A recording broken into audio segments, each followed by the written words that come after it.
Halo, apa kabar? Bertemu kembali dengan kami dari tim edukasi. Pada morning meeting kali ini, kita akan membahas tentang perilaku asertif, yaitu tentang bagaimana kita dapat berinteraksi dengan orang lain dengan cara yang asertif. Mungkin ketika baru pertama kali kita mendengar tentang perilaku asertif ini, timbul pertanyaan seperti ini.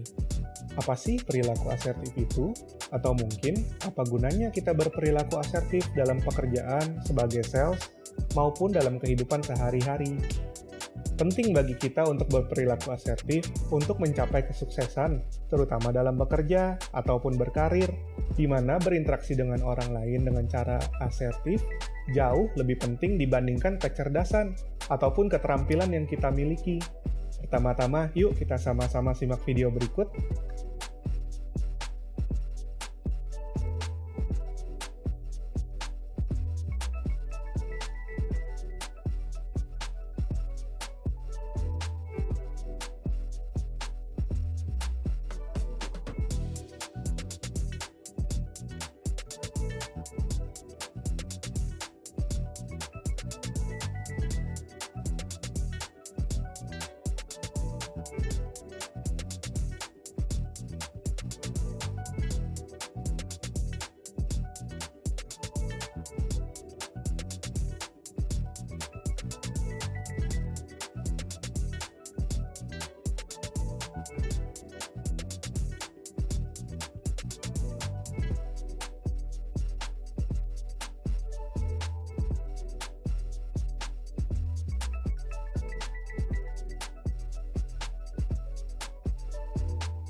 Dari video singkat yang kita sudah nonton bersama-sama, mari kita sama-sama simak lebih lanjut tentang perilaku asertif.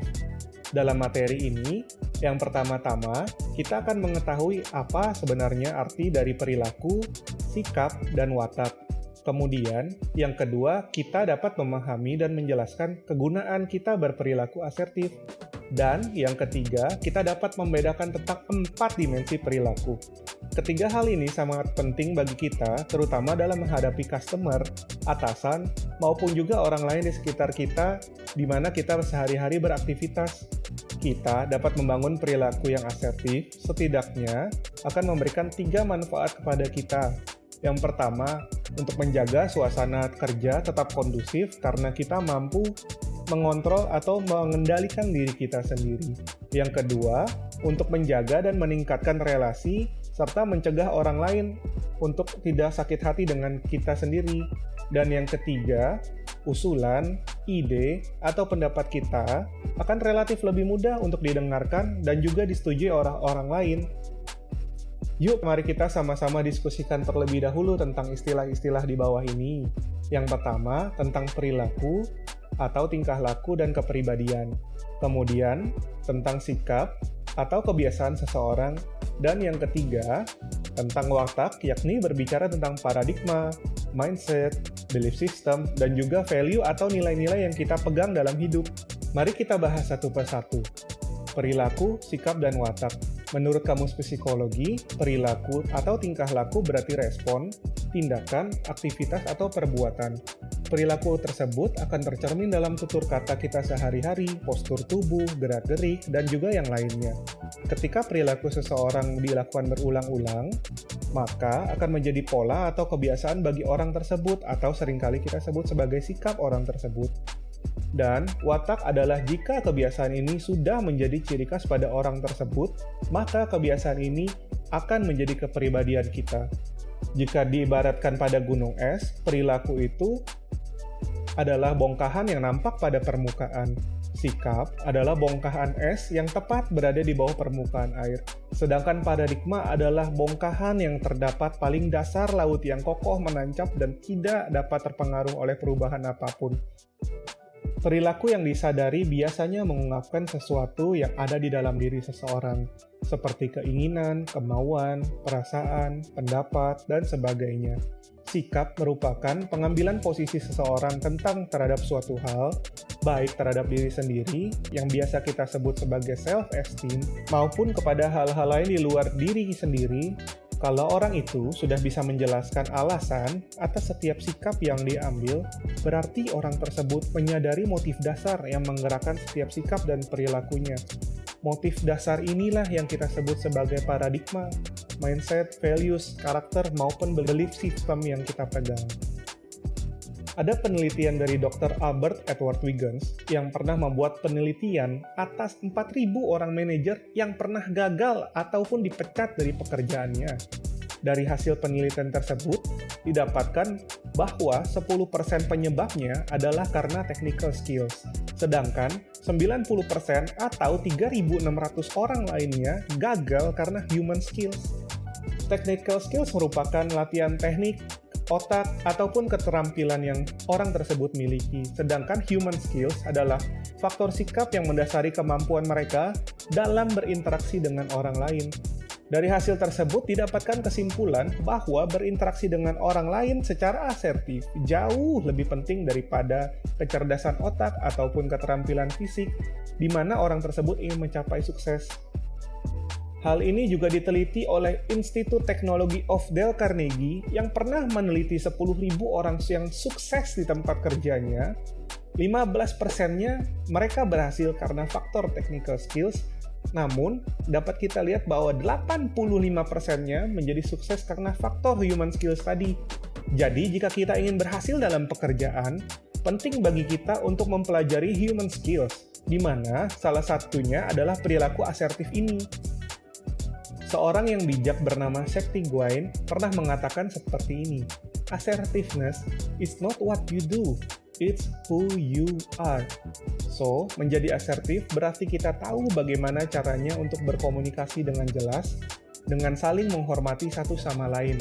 Hal ini juga berarti kita tidak takut untuk mengungkapkan pendapat kita dengan apa adanya, namun tetap dengan cara yang positif.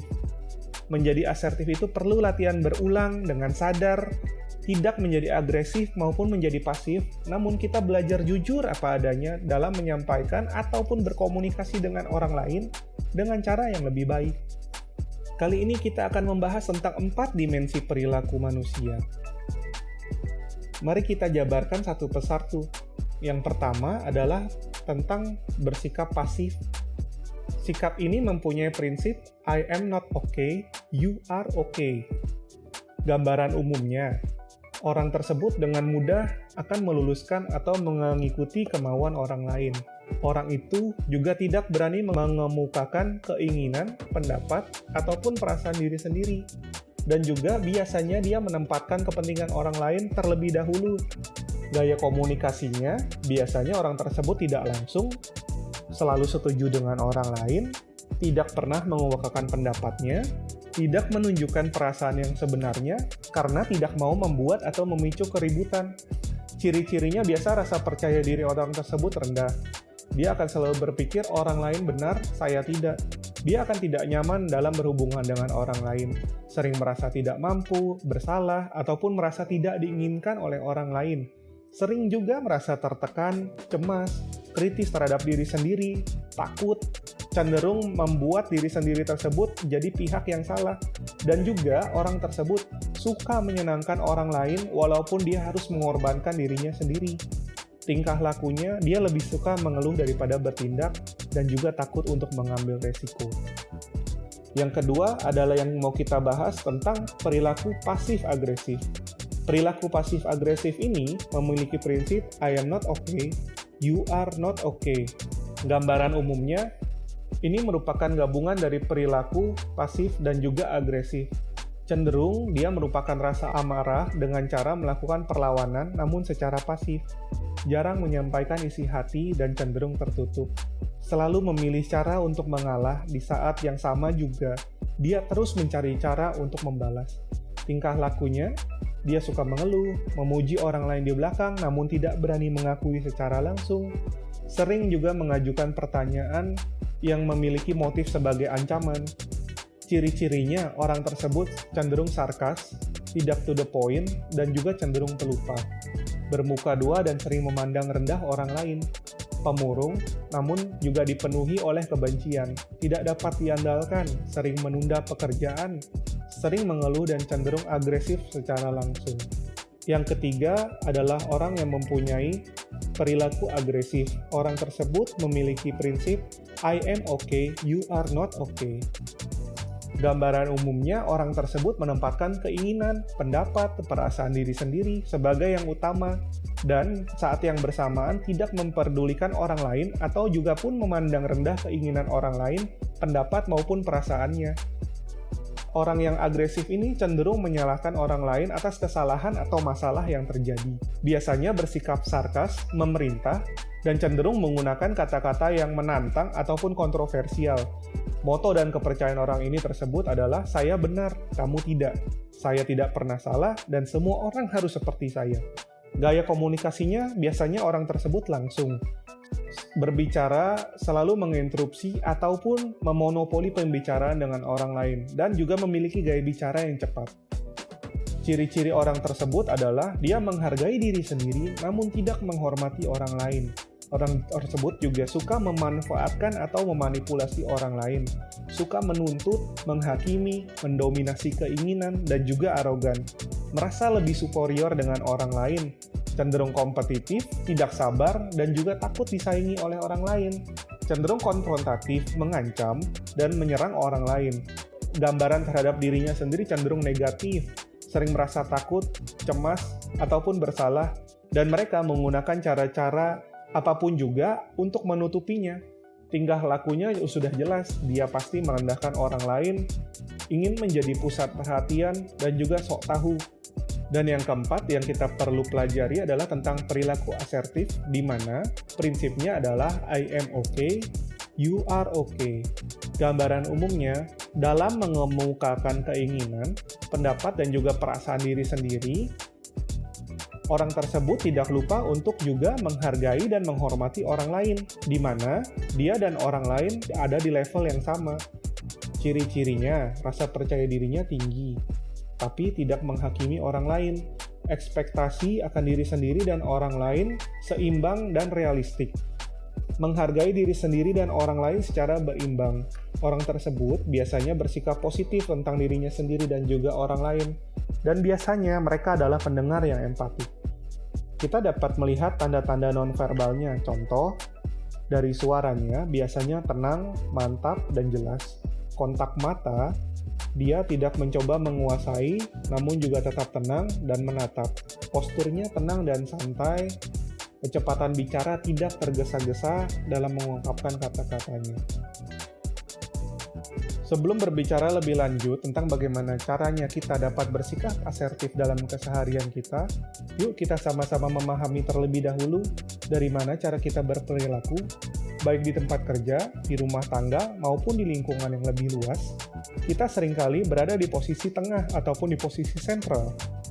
Selalu ada orang yang akan diposisikan di atas kita, baik sejajar kiri kanan kita, maupun juga di bawah kita. Posisi atas, atau kita sebut saja sebagai company, biasanya mewakili posisi bos, orang tua, atasan, orang terhormat, maupun juga orang yang secara psikologis berada di atas kita. Posisi sejajar kiri, atau kita sebut saja sebagai kompetitor, biasanya mewakili juga tetangga, perusahaan kompetitor sejenis, rekan-rekan selevel kita dalam pekerjaan, atau yang secara psikologis berada di level yang sama dengan kita. Kemudian, posisi sejajar kanan, atau kita sebut saja sebagai customer, biasanya mewakili orang yang harus kita layani atau kita utamakan, karena dari merekalah kebutuhan kita terpenuhi. Dan yang terakhir adalah posisi bawah, Biasanya dapat mewakili anak buah, pembantu, asisten, ataupun orang yang dapat kita mintai tolong atau dapat kita beri perintah. Dari keempat sisi ini merupakan sumber stimulus kita untuk bertindak. Stimulus berarti rangsangan atau pancingan. Stimulus ini datang dari berbagai macam sisi dan dari berbagai macam situasi dan juga kondisi. Nah, untuk dapat merespon stimulus tersebut secara positif atau juga asertif, kita terlebih dahulu harus mengembangkan keempat sikap dasar yang memadahi, atau kita sebut saja sebagai 4C. C yang pertama adalah kompetens, berarti kita harus mengembangkan pengetahuan dan kemampuan kita untuk menyelesaikan tugas, target, maupun hal-hal yang dipercaya kepada kita selesaikan dengan baik. C yang kedua adalah confidence, sikap dan pola pikir yang percaya diri akan sangat mempengaruhi kinerja seseorang. Seseorang yang memiliki sikap pola pikir "aku bisa" biasanya berhasil walaupun keadaan situasi atau kondisinya tidak memungkinkan. Sebaliknya juga, seseorang yang memiliki pola pikir "aku tidak bisa" biasanya gagal walaupun keadaan atau situasi sebenarnya sangat mudah dan kita bisa mengatasinya. C yang ketiga yaitu care, merupakan sikap perhatian atau peduli terhadap lingkungan maupun kondisi sekitar kita. Memperhatikan itu berarti memberi hati, ikut terlibat, dan bertanggung jawab terhadap keberhasilan dan kepentingan bersama. Seringkali care ini juga dikaitkan dengan kasih, di mana kita lebih banyak memberi daripada menerima. Dan yang keempat adalah tentang kreatif. Yang dimaksud kreatif ini adalah kita menjadi inisiator atau pencipta respon yang baru sebagai tools yang berguna untuk menanggapi perubahan yang juga semakin cepat. Perubahan selalu menciptakan situasi baru. Hal ini berarti kita juga membutuhkan respon yang baru untuk menghadapinya. Tidak bisa kita menghadapi situasi yang baru dengan respon lama yang udah tidak memadahi lagi. So, respon kita pun juga harus terus-menerus mengikuti perubahan. Untuk kita dapat membangun 4 dasar sikap tersebut yang kita bahas sebelumnya, kita harus memiliki landasannya terlebih dahulu, yaitu boleh kita sebut sebagai 4R. R yang pertama adalah respect, merupakan rasa hormat kita kepada diri sendiri terdahulu, tergantung kepada self-image atau gambar diri kita sendiri. Nah, gambar diri kita menentukan orang macam apa kita kini dan akan menjadi orang seperti apa kita nantinya. Gambar diri ini menjadi mekanisme yang mengembangkan kehidupan kita untuk saat ini dan nantinya. Maka dalam mengubah sikap dan perilaku kita keluar, kita harus menata ulang gambar diri kita terlebih dahulu. Gambar diri yang salah atau negatif seringkali pasti terbentuk antara lain biasanya karena kita pernah merasa tidak berguna sehingga sasaran hidup tidak jelas, kita merasa tergantung kepada orang lain, kita pernah gagal menuntaskan tugas atau tanggung jawab yang dipercayakan kepada kita, cenderung kita bersikap reaktif terhadap kondisi atau keadaan yang tidak enak, kita juga mungkin pernah salah mempersepsi konsep nilai-nilai, atau kita berasumsi sendiri kita merasa bersalah ataupun kita menyalahkan orang lain. Kita juga pasti pernah gagal mengembangkan kemampuan diri kita dan tidak mampu menangkap siapa dan apa adanya diri kita. Gambar diri tersebut tidak mudah diubah secara instan, namun dengan latihan dan bertahap, dengan proses yang perlu diulang agar gambar diri negatif itu dapat diubah menjadi positif, kita dapat melakukannya perlahan demi perlahan, seperti kita mengubah perkataan negatif kita menjadi perkataan yang lebih positif, kita menentukan bagaimana memberi respon kepada orang lain dengan lebih positif. Kita juga dapat mengambil waktu untuk merefleksikan diri kita terhadap bagaimana cara kita bergaul dengan orang lain. Kita dapat menggantikan siklus tersebut yang negatif dengan siklus kepercayaan yang positif. Dan juga kita dapat memvisualisasikan atau membayangkan interaksi positif dengan orang lain. Jadi dari latihan-latihan tersebut, kita dapat pelan-pelan membangun gambar diri yang lebih baik. R yang kedua yaitu right. Right ini merupakan hak yang berkaitan dengan hak-hak dasar manusia yang kita juga berhak untuk mendapatkannya. Antara lain, kita berhak untuk bertanggung jawab atas inisiatif dan tingkah laku ataupun juga pikiran dan emosi kita sendiri. Kita juga berhak untuk bertanggung jawab untuk menangani konsekuensi yang ditimbulkannya. Kita juga berhak untuk berpikir ataupun mengubah pikiran kita. Kita berhak untuk mengatakan tidak. Kita berhak untuk berbuat salah, kemudian juga bertanggung jawab atas kesalahan tersebut, dan kita belajar daripada kesalahan itu. Kita berhak meminta penjelasan untuk hal yang tidak kita mengerti. Kita berhak untuk meminta hal yang kita inginkan, dan orang lain juga berhak untuk memberi ataupun menolak keinginan kita. Jadi ada persamaan di antara hak-hak tersebut. R yang keempat yaitu rightness. Hal ini berkaitan dengan kebenaran atau kenyataan dalam hidup. Beberapa kenyataan yang perlu kita ketahui terlebih dahulu atau kita sadari, kita semua egois. Kita semua tertarik pada kepentingan diri kita sendiri daripada kepentingan orang lain atau apapun di dunia ini. Setiap orang yang kita temui ingin merasa penting atau lebih unggul dalam segala sesuatu. Keinginan dasar setiap kita adalah mendapatkan pengakuan ataupun juga persetujuan atau approval dari orang lain, barulah kita dapat menghargai diri kita sendiri. R yang keempat adalah responsibility, yaitu tanggung jawab yang sebenarnya berasal dari kata respon yang berarti tanggapan, dan dari kata ability yang berarti kemampuan, yang dapat diartikan sebagai kemampuan untuk memberi tanggapan yang dapat dipertanggungjawabkan oleh diri kita. Mari kita sama-sama bahas tantangan dalam bersikap asertif, terutama di lingkungan kerja yang negatif. Seperti yang kita sudah bahas sebelumnya tentang perilaku asertif, seringkali timbul pertanyaan ataupun perasaan yang mengganjal terkait mengapa kita perlu berperilaku asertif, sedangkan lingkungan kita biasanya tidak asertif. Pertanyaannya adalah, seberapa asertifkah lingkungan kerja kita? Saya kira tentunya tidak ada lingkungan kerja yang ideal dan tidak ada konflik sama sekali. Pasti ada aja orang yang tidak puas, iri hati satu dengan yang lain, mengeluh dalam kondisi apapun, dan juga memanipulasi untuk memperkeruh kondisi. Nggak jarang juga, kondisi tersebut seringkali datang dari atasan kita yang tidak asertif. Sangat tidak mudah untuk bekerja di lingkungan yang tidak asertif, sedangkan di mana diri kita sendiri mau mempraktekkan sikap asertif itu. Sangat perlu effort dan perjuangan yang berat. Prinsipnya, untuk kita bersikap asertif atau tidak adalah pilihan hidup kita sendiri. Kita harus berani terlebih dahulu untuk mengubah apa yang ada di dalam diri kita sebelum kita mengubah orang lain. Ada 3 tantangan besar dalam hubungan interpersonal dengan orang lain yang kita akan sama-sama hadapi. Yang pertama adalah tentang bagaimana kita keep being positif. Kita belajar bekerja di lingkungan negatif tanpa harus menjadi negatif. Benar, suasana atau semangat kerja merupakan akibat dari faktor lingkungan yang sulit kita jelaskan. Dan pastinya, performa kita juga akan terpengaruh apabila ada konflik internal yang berasal dari interaksi dengan orang lain yang tidak asertif, namun sebenarnya bisa dihindari. Yang kedua, kita bicara tentang sincere relationship, berusaha tetap menjalin hubungan sebaik mungkin dengan tulus. Pasti ada saja hal-hal negatif yang datang, mungkin dalam bentuk yang kelihatan, atau mungkin hanya asumsi kita semata yang ada di dalam pikiran kita sendiri.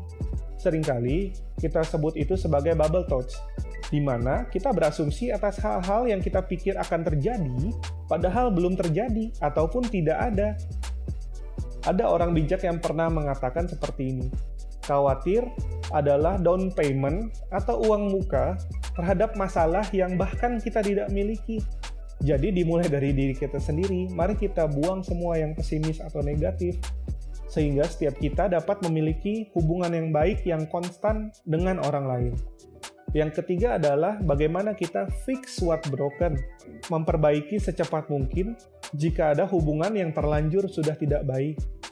Komunikasi adalah darah kehidupan dalam hubungan interpersonal. Maka, perilaku asertif sudah sewajarnya ada di tempat yang pertama dalam perbaikan hubungan antar kita dengan orang lain. Penting bagi kita untuk menentukan timing yang tepat, tempat yang tepat, pembicaraan yang tenang, dan yang tidak mengancam. Bila semua hal tersebut udah terkondisikan atau tercipta, selanjutnya kita tinggal menentukan tujuan pembicaraan kita dengan tujuan win-win solution. Jika juga mungkin kita memerlukan pihak ketiga sebagai penengah yang baik, lakukanlah itu agar tujuan kita bersama dapat tercapai. Aplikasinya dalam pekerjaan atau kehidupan sehari-hari. Mari kita bicara tentang penjualan. Tentunya kita tahu cara jual produk, adalah kita mengerti betul tentang spesifikasi, kualitas, harga, manfaat, diskon, atau hal-hal lainnya tentang produk yang kita jual. Namun seiring perkembangan zaman dan perubahan waktu, customer tidak lagi hanya peduli tentang produk kita, tetapi mereka akan lebih melihat siapa kita yang menjual dan mengapa mereka perlu membeli dan atau mengambil produk itu dari kita. Cara yang baru dalam kita melakukan penjualan adalah kita menjual hubungan jangka panjang yang pelan-pelan dapat kita bangun dengan customer tersebut. Seiring jalannya waktu, maka setiap tindakan kita, ketulusan kita dalam melayani, cepat tanggap kita, dan juga cara kita merespon pada customer, itu yang akan mereka nilai. Itulah yang akan membuat mereka merasa nyaman dan percaya kepada kita sebagai sales. Ketika kepercayaan itu sudah kita raih dari customer, sangat mudah untuk melakukan penjualan, dan dengan mudah juga orang tersebut akan mereferensikan kita kepada relasinya karena dia percaya dengan kita.